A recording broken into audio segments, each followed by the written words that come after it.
Hey guys, welcome back to the channel.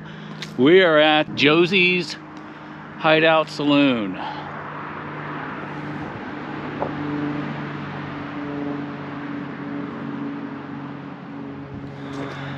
Cool roadhouse. It's kind of tucked away back here, just off the main drag here, 78, and just south of Palomar Mountain here in Southern California.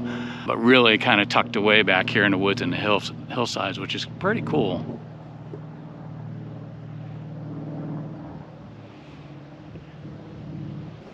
They're closed right now, being it is middle of the week, late January, almost February. They're not open at the moment. I think they open only on the weekends this time of year. But after I did my last video on paper maps, it was interesting the feedback that I got just in the forums and the comments of just what people were using. A lot of different responses out there. Paper maps still being used by a lot of guys, whether it's for, like I said, planning and being able to get a better view of everything, or if it's just as a backup source, or it's several other reasons as well.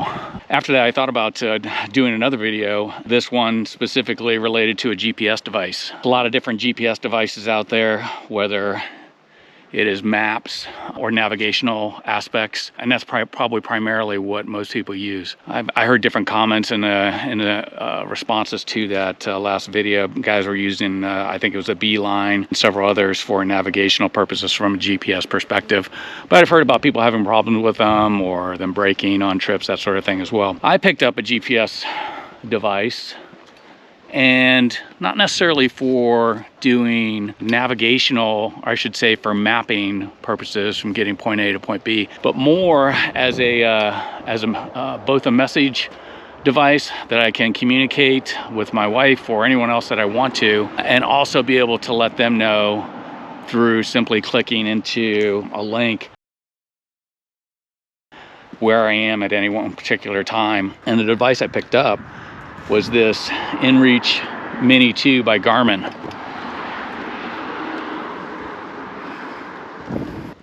So I have to say I've been using this device, this InReach Mini2, for about a month now. I have to say I'm really impressed by this. It's probably something I've been looking for a long time. I've always thought about getting one of the, I think they called them one spot or spot type devices that would, in the event you were in a serious situation, you're out doing a solo ride like I am today, and you got into an accident, you went off the road and you weren't able to get back up, but maybe you were still able to reach for a device, whether that's a phone or, in this case, this GPS device. One of the cool things about this device is it has an SOS button on the side here that's actually underneath this cover. In the event you're in a dire situation, an emergency, you're hurt, you're out riding, you get into an accident, hitting a deer, whatever it might be, you can, if you have this accessible and within your reach, press that button and the Garmin team will deploy emergency services to your location. Again, nice thing about this is GPS. If you've got a clear view to the sky like we have right here, you're able to send signals with this. And I've been riding around with this in my backpack and haven't had any problems with it dropping waypoints along the way. If you're not familiar with a waypoint, it's really just a reference to at a particular point in time. The way this guy does it is sending latitude, longitude coordinates.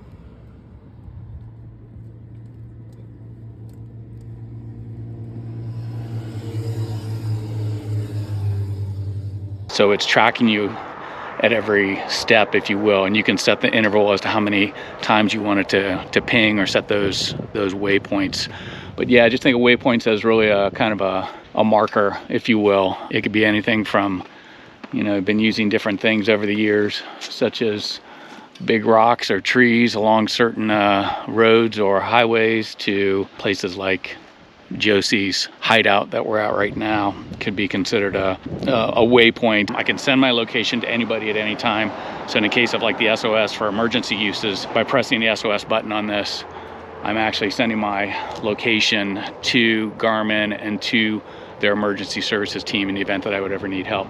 So that by itself, I think, was a big plus for having as far as safety goes. And this was probably one of the biggest reasons that I purchased this. The price of these, you can get them anywhere between $350 to $400, and then there's a monthly subscription fee, lowest one being around $11, $12. And I felt like for the price point, it's hard to beat that level of kind of tracking and additional emergency support if you were to ever need it. The other reason I got this was because it is a communicator. So it's a satellite communicator in the sense that I can send messages. I can send messages to my wife or to anybody that I have in my contact list that I load up. And this device pairs up with your iPhone. Garmin has multiple apps that you can install on your iPhone, and as soon as you turn this on, if it's within distance of your iPhone, for instance, or your Android, it will pair with that via Bluetooth, so it's connected. And then you can do some of the functions on your phone that you can do directly from this main menu. And the main menu on this, it's kind of a tiny screen, but surprisingly, it's very usable from the standpoint of being able to quickly initiate tracking or sending waypoints or sending messages. It allows you to even check weather on this, so you can request weather for your current location, whether it's hourly or extended forecast for the current location that you are in at that particular point in time.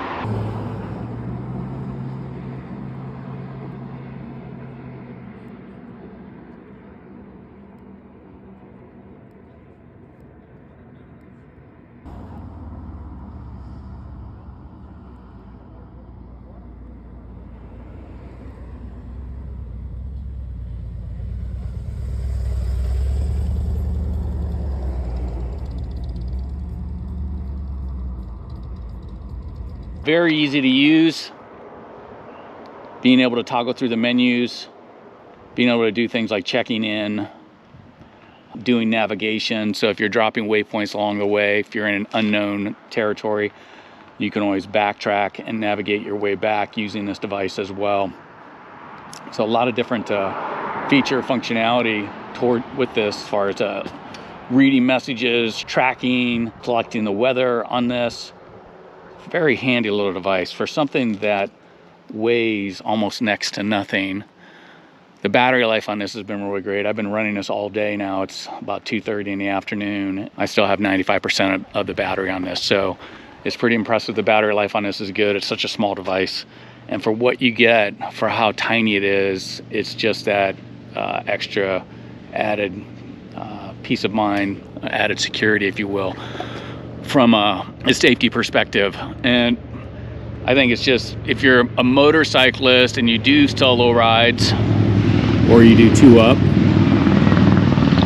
or ride with others, having something like this to be able to communicate if you get off grid, if you're out where there's no cell phone service, this will typically work if you've got open sky above you, you're not underneath something. This device, I mean, from a motorcycling perspective, and if you're out riding and you're doing solo rides, I just think this is invaluable. You know, I was looking for other types of devices in the past, ways that I could communicate with my wife in the event that I got off the beaten track and there was no cell service, which, let's be honest, a lot of the roads that we're looking to ride and looking to actually go hit are usually out in more remote areas where there may not be cell service, and you may not have the ability to communicate if you break down or if you get in an accident of any type. There's a number of different devices that are similar to this that are on the market. You can do a Google search and you'll see, if you did a Google search on GPS communicators or GPS messenger devices, you'll see other devices that are very similar to this InReach Mini2. They had an initial one just called InReach Mini,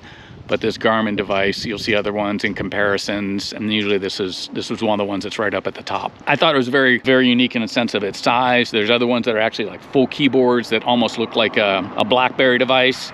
So if you don't want to have to even bring your phone, or you want something that's got a bigger screen on it that would allow you to type in messages more easily, you can do that. Purchasing one of the other devices that have a big full keyboard on it. This actually has I wouldn't call it a keyboard, but the ability to scroll through the alphabet, numbers, all that sort of stuff, so that you can type in custom messages. What you can do, though, on your phone or on your computer at home, going to the Garmin website and pulling up your account, where you get a full dashboard view of all the messages and things that you've done with this particular device. And I'll put that on the screen. You can also load up and preload messages, preload all the contacts, and put that all in here so that you have the ability then just to scroll through. So if it's type of messages that you may use over and over, whether it's checking in with a loved one or family, or if it's sending the status, you can load in those pre-canned messages, if you will, so you're not having to type on this, which can take a little bit of time, but it's not that big of a deal, actually. I was kind of surprised. It was a little easier than I thought it might be with such a tiny little screen. So I guess one of the other things I'll say, I mean, this is GPS. It is relying on satellites that are orbiting the Earth, and this particular one, I don't know if all of these GPS communicators and messenger devices like the InReach Mini here, if they use the same satellite network or if they're on different ones. I've never really researched that, but this one is on the Iridium GPS satellite network, and it is, I believe, one of the, if not the biggest satellite network, low Earth orbiting satellites. So there's a mesh of them that are literally circling the entire globe, are connected to each other, and you can, if you do a search on the Iridium Network, their satellite system, you'll get a full download and really can read about the network. It's been around for a long time, since they initially launched it into orbit, and they've since updated it with smaller satellites, more powerful satellites, much like what Elon Musk is doing with his Starlink satellites that he keeps launching. So very reliable network that they've got. They're constantly monitoring all those satellites, taking satellites out of, if they need to decommission them, if there's a problem with them, they can do that and launch and replace that satellite with other satellites. So a very reliable network. I've yet to have a problem sending a message with this, or marking a waypoint, or sharing my tracking information with other individuals since I've been using this for the last month. It really is a pretty powerful and handy little device. So this guy lets you do a lot more as far as just navigating and messaging your friends and family, and being able to stay in touch when you're out on these solo rides or out in remote areas like we are today.